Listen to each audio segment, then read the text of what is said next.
Bakın geldi vakit bol, ayrılanların yaşını, kalındık sözümdür, kılımlar gelgen arıtıp, kırgızdın kımbat atılıp,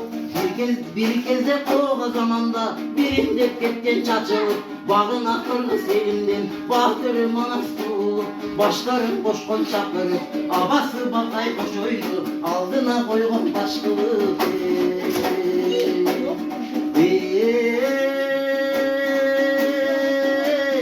Oşul akılmandan kalgan söz, atalardan algan söz, adal emniyet tatliyet, az insanga salgan söz, Allah Tağalam yaratkan, ak diline salgan söz, ırı saldın ıntımak, rahatqa kangan söz, ıntımak ırıs birdike, iman baktala elçileş, ırı saldı ıntımak,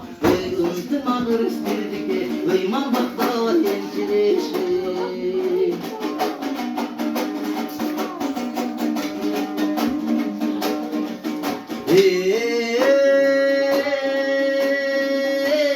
Bereke baylık berdikti, yurttaş durgan ıntımak, betme bet karşılaşkandı, dostoş durgan ıntımak, hakikatlı çındıktı, okşoş durgan ıntımak, beybaş beyce janjalına toptot durgan ıntımak, jakşılıktı kuvançtı, jandat bir jürgön ıntımak, jaşkarıga birimdik, arnap bir jürgön ıntımak, jamandıktı canına, oşol aydat bir jürgön ıntımak, jadıragan memirep, jayday bir bulut ıntımak, canı var bağrına, balday bir bulut ıntımak,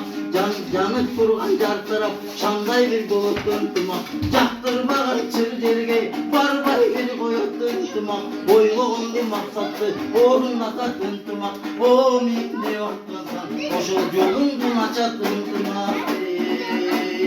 ıntımak jakşınıp jakşı, degin ıntımak uçup jakşı. Azamat.